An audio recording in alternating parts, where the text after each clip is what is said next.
Mga kwento ni Felmo.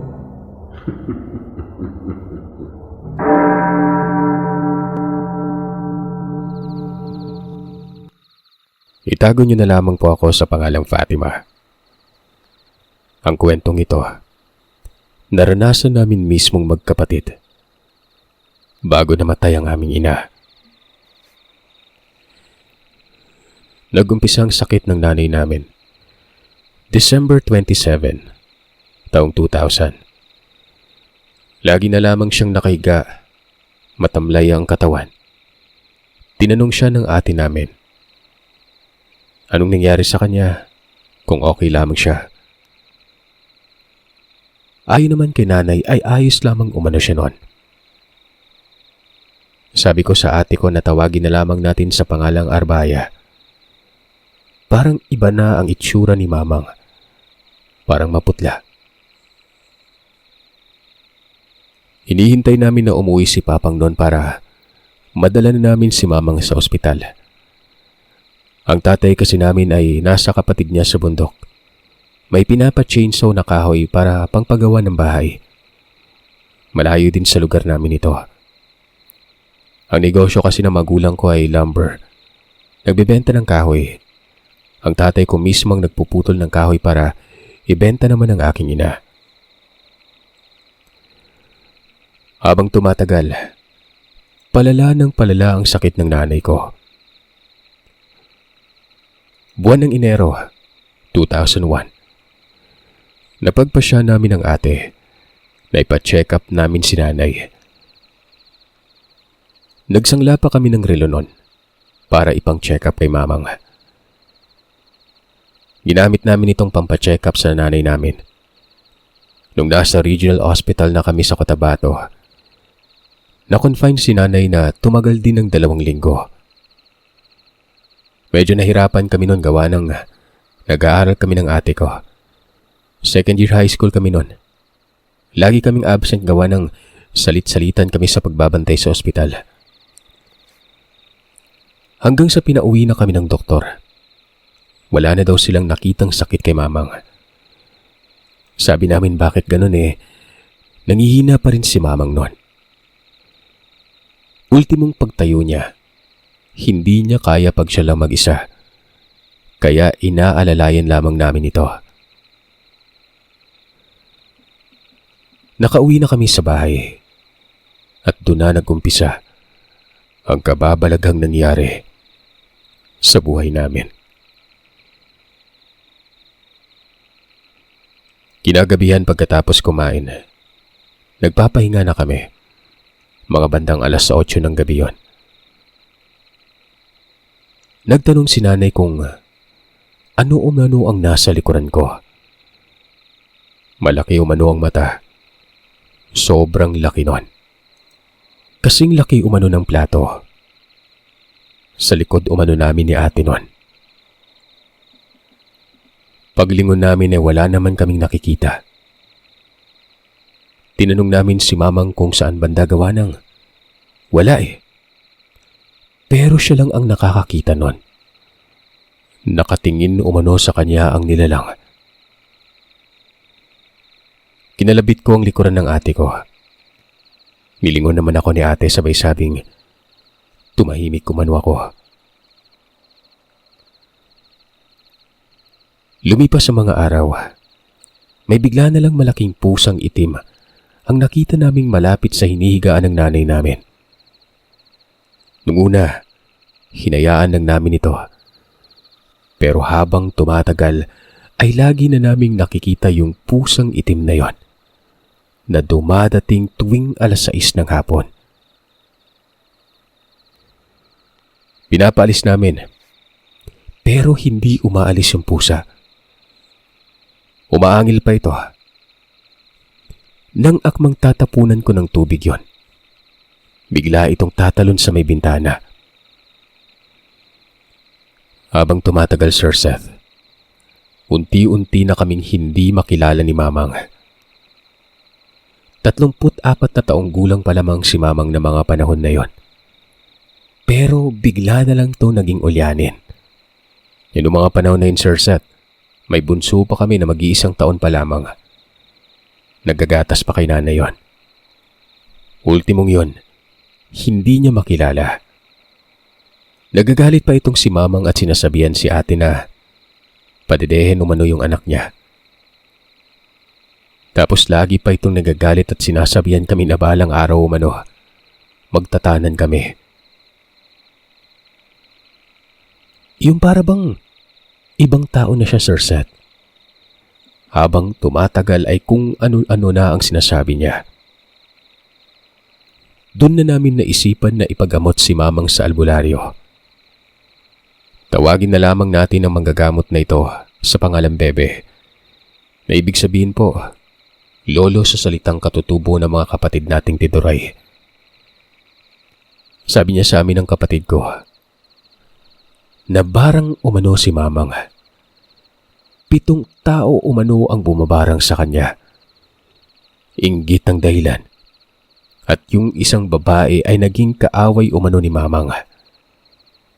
Pinapahirapan umano nila si Mamang nun hanggat hindi umano mauubos ang ari-arian namin. Hindi sila titigil. Uunti-untiin umano nila si Mamang. Magiging kawawa umano ito. Dinaan umano sa pagkain ng pagbarang kay nanay. Mahihirapan na umano ang manggagamot na tanggalin yun gawa ng matagal na umanong nakabaon yun. Tinanong pa kami kung bakit lamang noon kami naghanap ng manggagamot.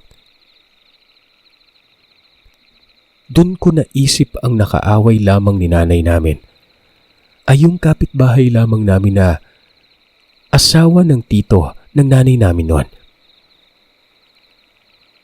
Tsaka Sir Seth, siya lang yung naalala kong nagbibigay ng pagkain sa amin noon.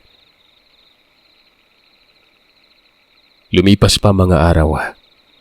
Naisipan naming ipa-check up ulit si nanay sa ospital. Hindi na siya kumakain. Pero ganun pa rin. Walang nakikitang sakit ang doktor. Inuwi na lamang namin si nanay noon. Nilagyan na lamang ng hose ang bunganga ng nanay para doon idaan ang pagkain niya. Sobrang awang-awa kami kay nanay. Lumipas pa ang mga araw. May nakita kaming butas sa likuran ni nanay noon. Sobrang laki nito. Ang nakapagtataka, Sir Seth, nung nakaraang araw lang, pinaliguan ko si Mamang. Pero wala pa itong butas sa may likuran. Paanong nagkaroon ng ganon? Dagdag ko pa, na bigla na lamang dumami ang kuto ni nanay. Araw-araw po naming pinapaliguan si nanay, Sir Seth.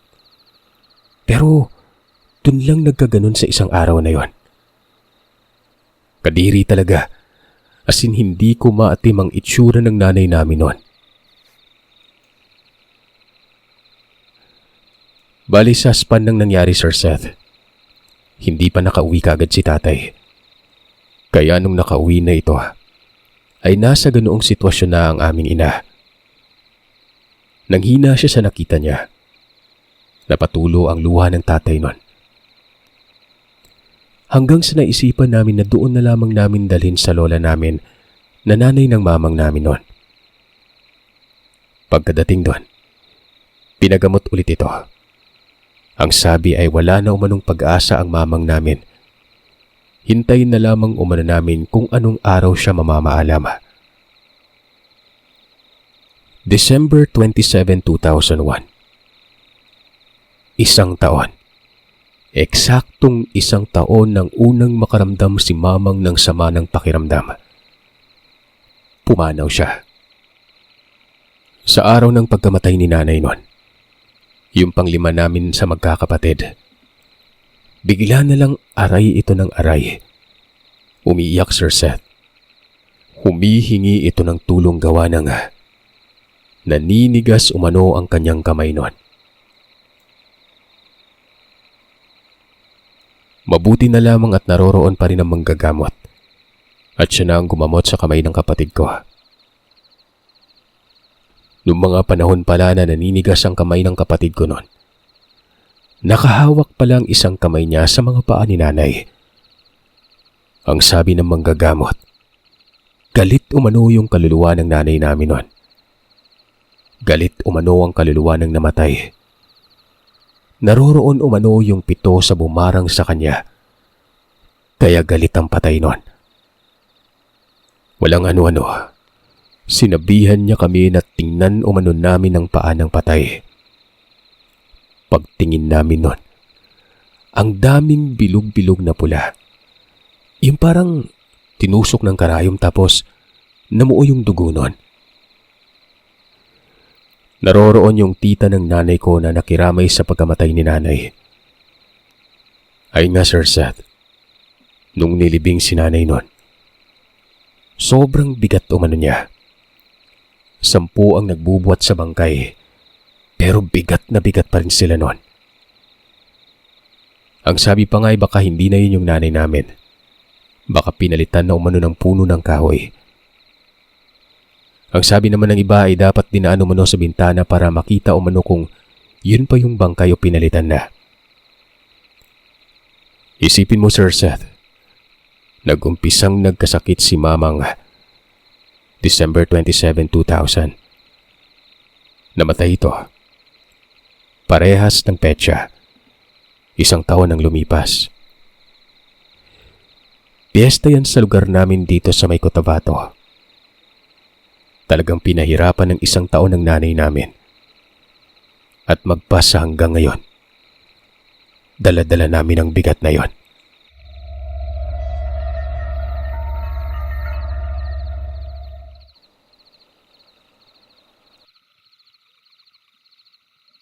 Nakatira ako sa isang lugar sa Agusan. Kasal ako at taga dito din ang husband ko. Sa una naming pagsasama, masaya naman. Nung nasa 3 taon na kami ay madami nang nangyari noon. Una, laging nauuna ang kanyang luho sa kanyang pamilya kesa sa akin. Pangalawa, lagi niyang binibigyan yung mga pamangkin niya na malalaki ng katawan. Yung kaya maghanap buhay. Umaasa sila sa asawa ko, Sir Seth. Ako naman, go lang ng go pero sa end of the day, parang napagtanto ko na lagi na lamang silang humihingi sa asawa ko noon. Nakakairita na sinasabihan ko ang asawa ko na magtira para sa amin. Huwag puro bigay. Wala kaming anak, Sir Seth. Itago na lamang natin ang pangalan ng asawa ko na Dino. Hindi ako madamot. Mabait ako pero itong mga pamangkin ng asawa ko, tamad sila, Sir Seth. Tawagin na lamang natin silang Ren at Leon. Noong 2022, gusto kong umuwi sa amin sa Tagum. Taga doon kasi ang mga magulang ko. Actually, taga-Agusan ng asawa ko pero hindi ako taga dito talaga. Ayaw akong pauwiin ng asawa ko noon dahil wala umano kaming pera. Galit na galit pa ito. Alam kong marami siyang pera ng mga panahon na yon.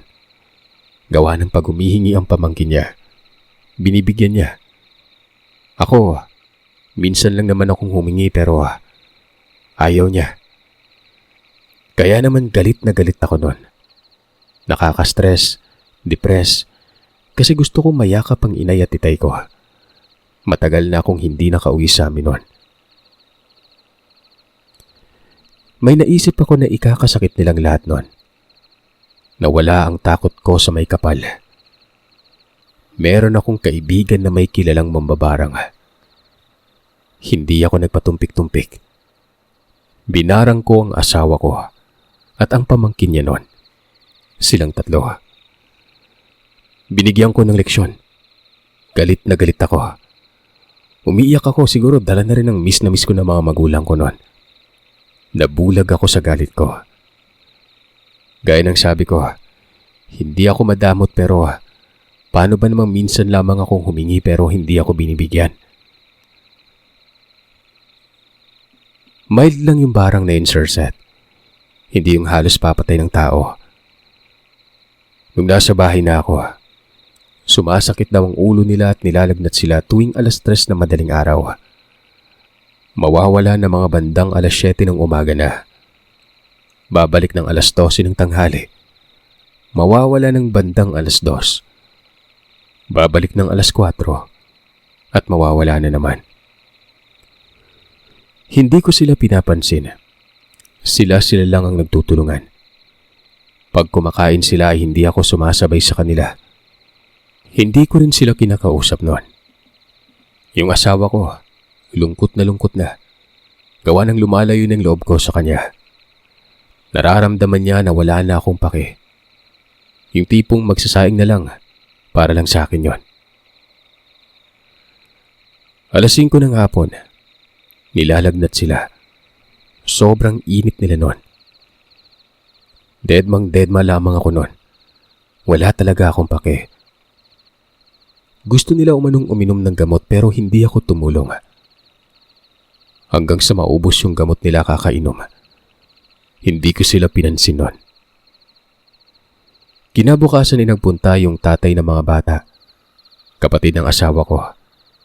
Siya ang inutusang magbili ng gamot at pagkain nila. Hiningan ako ng kapatid ng asawa ko ng budget na pangbili ng gamot noon. Ang sinagot ko sa kanya, wala naman silang iniwang pera sa akin noon. Nabahala sila. Problema nila yon. Wala akong pakialam. Napasimangot na lamang yung kapatid ng asawa ko. Pero galit na galit talaga ako, Sir Seth. 1 buwan nang nakalipas, kinuha ni Manong Diwa ang kanyang mga anak para doon na sa kanila. Para may kasama daw siya sa bahay nila. Nang kami na lamang ng asawa ko, nangangayayat na ito. Masakit pa rin palagi ang ulo niya. Nagsusuplada pa rin ako noon. Sabi niya sa akin, baka kunin na daw siya na may kapal. Sabi ko naman mabuti sana para makaalis na ako sa bahay na yon. Tinanong ako ng asawa ko kung mahal ko pa ba siya. Doon ko direktang sinabing hindi na. Galit ang nararamdaman ko sa kanila noon. Inamin ko sa kanya na binarang ko silang 3. At doon ay umiyak siya ng umiyak. Iniwan ko siya kinabukasan. Nahulog siya sa hagdan. Pero wala pa rin akong pake noon. Tumayo siya at tinawag ako at sabi niya, "Gang, alis sa dire." O sa Tagalog noon ay pumunta umano ako. Lumuhod siya at nagmakaawa. Humingi ng tawad noon. Pinatawad ko siya. Sinabihan ko siya na okay, pupuntahan ko muna yung matanda yung inutusan ko na ibarang sila. Pinatigil ko yon. At sa awa naman na may kapal, natuto na yung pamangkin ng asawa ko at yung asawa ko mismo noon. Sa madaling salita, nagbago sila.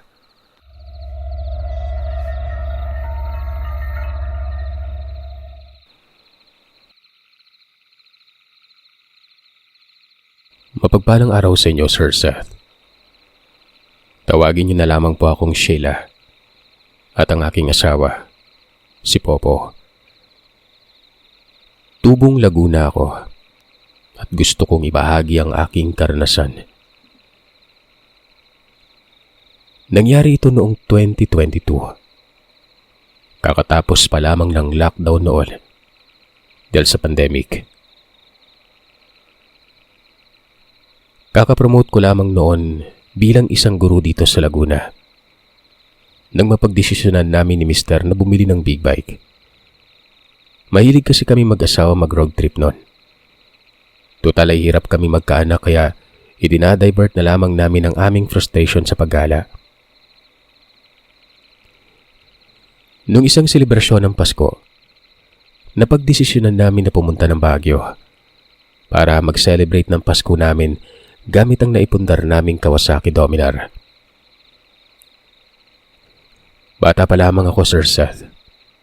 May mga karanasan na ako sa mga aswang. Lapitin yata akong talaga kahit noon pa. At nadala ko ito hanggang ako ay mag-asawa. Pero nitong lumaki ako, ang hindi ko malilimutan sa lahat. Excited at masaya kaming naglakbay noon sa norte. Naikot na kasi namin ang south kung kaya't nagkasundo kami ng aking mister na mag-celebrate ng aming Pasko sa Baguio. Kaya nga lamang, hindi kami nakapasok sa kadahilan ng mahigpit pa at may bilang ang mga turista noon. Para hindi masayang ang aming pag-alis noon, gawa ng nagastosan na lang din namin yon. Napagdesisyonan naming magre-route at sa halip na sa Baguio kami kung saan hindi naman kami pinatuloy. Sa Vigan na lamang namin na pagkasunduang magpalipas ng Pasko. Ito ang aming unang paglalakbay sa norte, kung kaya't hindi namin gamay ang daan. Ginabi kami sa paglalakbay namin. Napadaan kami sa may parteng La Union. Maulan nung gabing yon kung kaya't ang masaya sana naming road trip napalitan ng pag-aalala at kaba dahil hindi kami pamilyar sa lugar. Nanibago na nga kaming tunay dahil wala pang alas 6 ay tila pakonti na ng pakonti ang mga taong aming matatanungan. Dagdag pa na ibang lingwahe na gamit nila. Umaasa lamang kaming mag-asawa noon sa Waze kung kaya't ang paglakas ng ulan ay naging dagdag pagsubok pa sa aming paglalakbay. Kumagat ng dilim, hindi pa rin kami nakakatagpo ng aming tutulugan. Hanggang mapadpad kami sa isang lugar na hindi naman kalibliban at sa paglakas ng ulan, napansin ko ang isang matandang akay-akay ang kanyang bisikleta sa gilid ng kalsada. Ang matandang ito, may puti-puting buhok na. Nakaramdam ako ng awa pero pinawi ko ang pagpansin sa kanya dahil ako nang nabigyan ng task ng aking mister na maghanap ng inn o mini hotel kung saan kami magpapalipas ng gabi noon. Napagod at gininaw kami kung kaya't nagkasundo kaming magpatila sa isang tambubong doon. Takang-taka ako gawa ng big bike ang dala namin. Wala namang trapiko. Pero nakita ko pa rin na lumampas ang matandang nakita ko noon sa kalsadang kinahihintuan namin.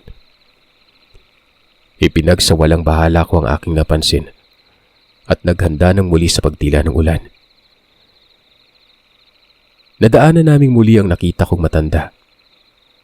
At sa pagkakataong ito, nakaramdam na ako ng takot at kakaibang kilabot. Paramdamin talaga ako, Sir Seth, kaya hindi na ito bago sa akin. Ilang kilometro muli ang layo, nakaramdam na ako ng gutom. Napagdesisyonan naming kumain sa isang karinderya. Ilang kilometro ang layo sa tinigilan namin noon. Magkahalong antok at gutom na ang aming nararamdaman. Kung kaya't ang pagiging mapili ko sa aming tutuluyan ay kinalimutan ko muna at pumayag sa isang mini inn na nakita ni Mister kung saan hindi kalayuan sa karinderya ang aming kinakainan. Nang pipili na kami ng pagkain, nagtaka ako noon. Nakita ko na naman ang matandang lalaking nakita ko kanina. Sa ibang lingwahe, humingi lamang ito ng tubig habang kumakain ng pagkaing baon nito. Medyo nawirduhan ako dahil ang mga tendera sa karinderyang yon nagbubulungan. Ibang wika din na hindi naman namin maintindihan dahil iba naman talagang lingwahe nila sa lugar na yon.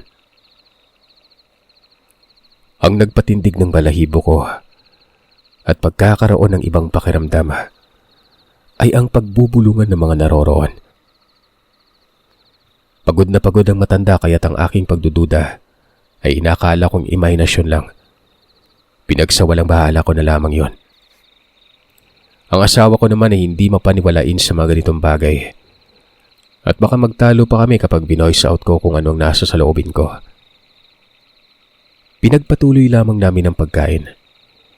Pero nakiusap ako sa kanya na bumili ng asin. Ito ay naalala ko sa mga pelikula na napapanood ko at maging sa mga matatandang nakakasama ko bilang ang ganitong pagkakataon hindi na bago sa akin.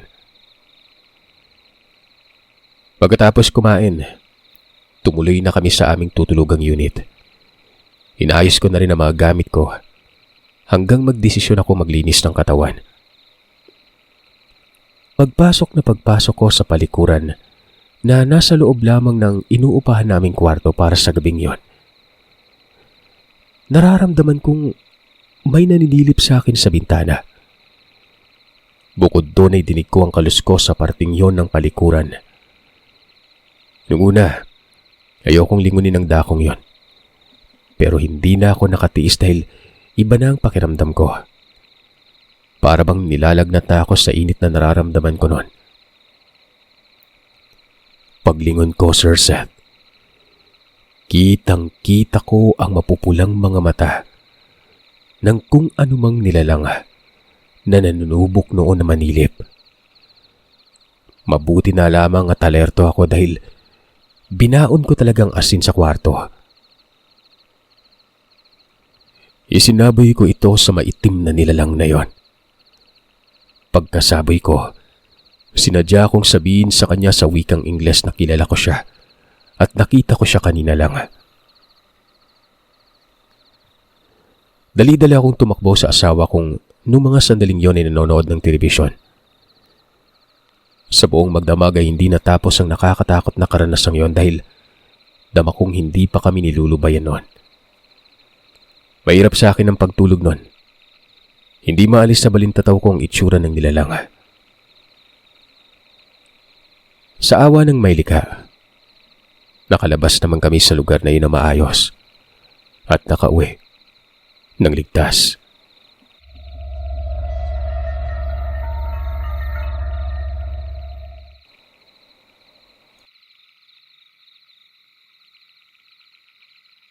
Nung bata pa ako, dinala ako ng papa ko sa isang beach resort sa Maymati, Davao. Kasama namin yung mga kamag-anak namin noon. Kapatid ng papa ko, kapatid ni mama, ako, si mama at ang mga kapatid ko.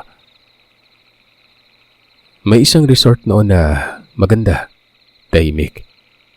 Hindi kilala sa Maymati gawa ng liblib kasi ito ng mga panahon na yon. Dalawa kami magkakapatid, puro babae.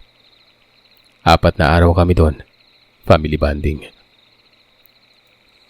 Nung gumala ako kasama yung tita ko na kapatid ni Papa, may isang bundok doon na hindi naman masyadong malayo sa cottage namin.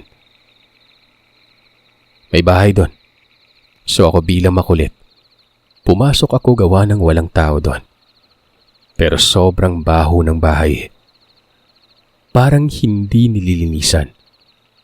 Pero maganda yung disenyo. Kulang-kulang kalahating oras, bumaba na kami gawa ng kakain na. Ang sabi ng isang taga-pamahala doon, kung sakaling may mga lalaki umano na magtatanong sa amin, may itsura at kasama ang mga magulang nila, hindi daw dapat kami sasagot ng tama noon. Kumbaga, dapat ay hindi namin masasabi yung mga personal naming pangalan, personal na impormasyon, kung taga saan kami at ilang taon, or kung may kasama pa ba kaming iba noon. Sa madaling salita, dapat kaming magsinungaling noon o hindi namin sasabihin ang kumpleto naming impormasyon. Higit umano sa lahat, pag nag-offer umano ng gatas at biko, huwag umano naming kainin gawa ng may mangyayari umanong hindi maganda. Umuo naman si Papa noon. Mula alas 6 ng umaga hanggang alas 4 ng hapon lamang kami pwedeng magbabad sa dagat noon. Bawal na umanong gumala-gala sa lugar na liblib at bawal lumampas sa bahay na nakatungtong sa bundok. Iba na daw kasi nagmay-ari doon. Doon naalala ni Papa na kami nga ni Tita ay doon pumunta kanina. Sinabi naman ng tita ko na pumasok nga ako at nagsabi pa na mabaho ang lugar. Pinagsabihan ako ng manager ng resort na hindi daw pwede doon. Humingi naman ako ng tawad noon. Nung unang tulog namin, ayos naman. Walang nangyari. Umabot ng 2 araw na normal kami noon. Pero noong nasa 3 araw na kami, mga bandang 3:00 ng hapon, may pumunta sa amin sa cottage na mga tao. Parang sa itsura nila, parang yun yung sinabi ng manager sa resort. Take note, Sir Seth. Private resort yon. Pero bigla-bigla na lamang umanong sisipot yung mga tao na yon, na hindi nila alam kung saan dumaan.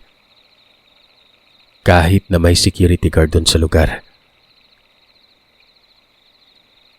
Kinausap ng mama ko ang mama ng mga may itsurang lalaking nagpakilalang sila Amanda, yung nanay, yung tatay si Uding, at ang anak nilang sina Nestor at David.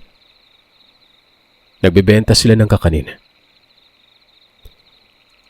Bumili si Papa. Nakalimutan ni Papa yung bilin ng manager. Maya-maya ay may lumapit sa amin na staff ng resort. Dali-dali namang umalis yung mga nagbenta ng kakanin na yon. Nang lingunin namin ito, nawala sila bigla. Bandang 7:00 ng gabi, nakalimutan ni Papa yung kakanin.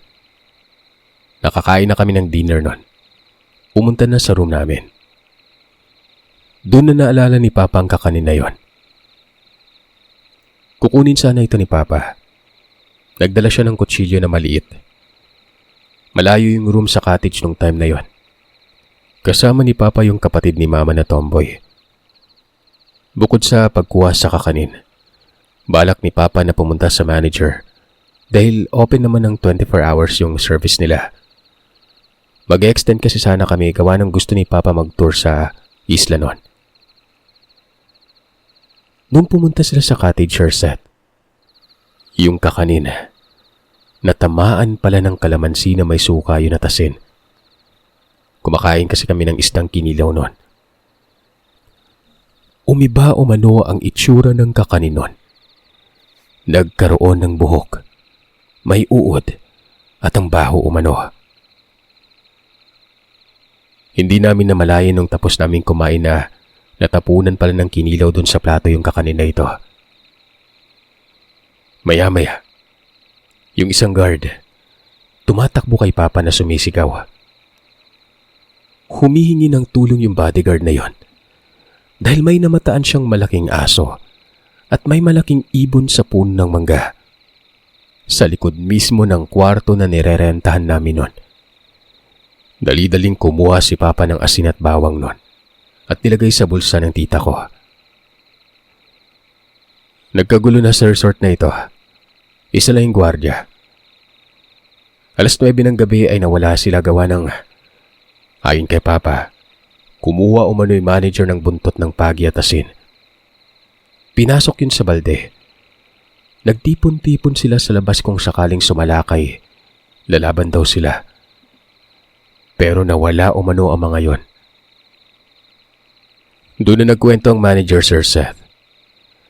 Tinatakot daw kasi sila ng mga nilalang na yon. Gawa ng yung totoong may-ari daw ng resort. Ito mga aswang na ito, pinalayas daw sila doon. Kasi nga, aswang daw sila. Kaya pala may bahay doon sa may bundok. Sa kanila pala yon. Dagdag pa ng manager, namatayan umano ng anak ang mag-asawa na ito dahil pinapatay umano ng bumili ng resort doon. Kaya nananakot o nanggugulo ang mga nilalang na yon sa mismong lugar. Kaya natagalan si Papang bumalik sa kwarto dahil sa nangyari. Kinabukasan, wala nang extend. Lumipat na lamang kami ng ibang resort na walang ganong klaseng kababalagan. Mabuti na lamang at hindi namin nakita ang mga yon. Sabi kasi ni Papa, ang papangit umano ng mga mukha.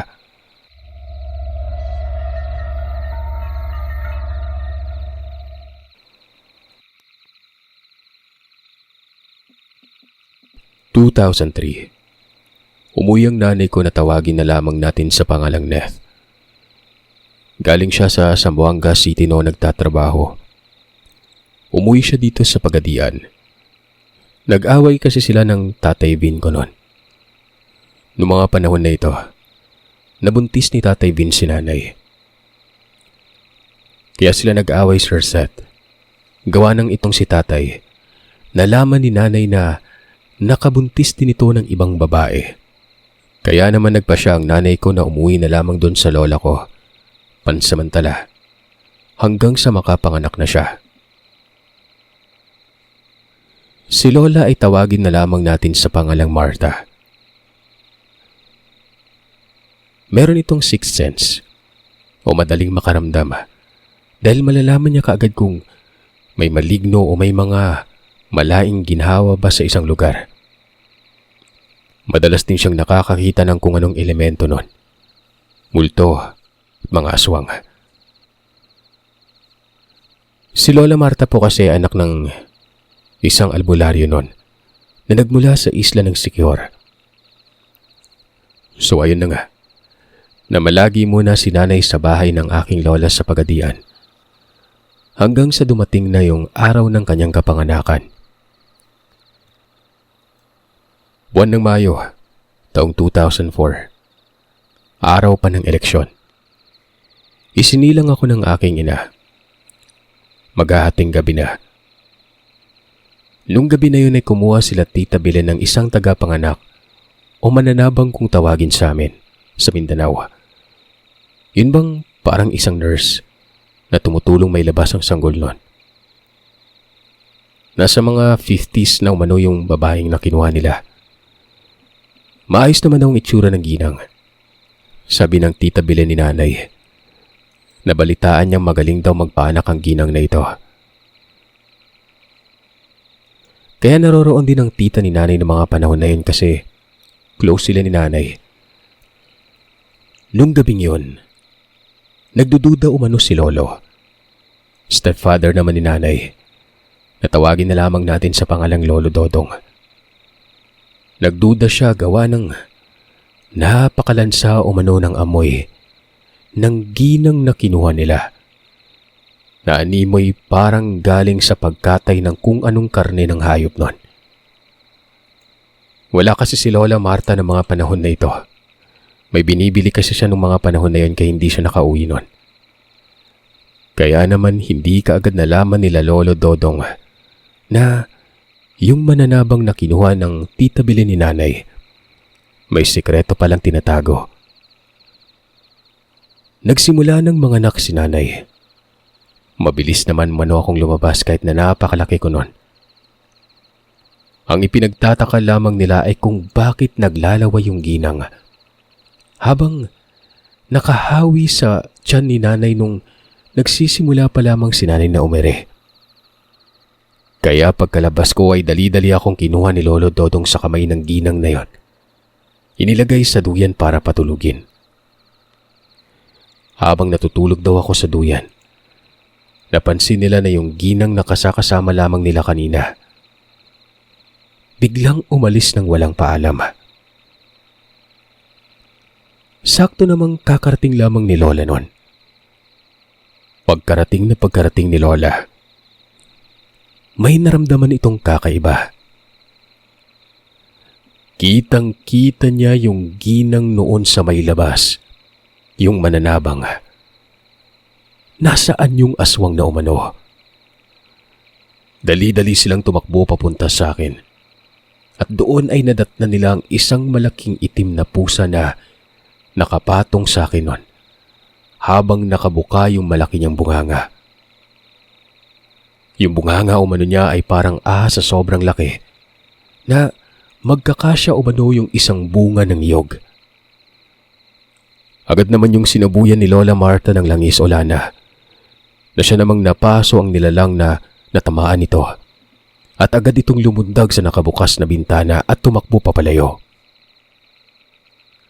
Ayon kay Lola Martha, kilala niya umano yung ginang na yon. Lahat ng sanggol na napaanak noon ay naging biktima niya. Maliban umano sa akin, lahat ay patay. Malusog umano akong bata nung nilabas pero bigla na lang akong naging masakitin at nangayayat pero ganun pa man, hindi naman umano nawala ang angkin kong kagwapuhan. Nax,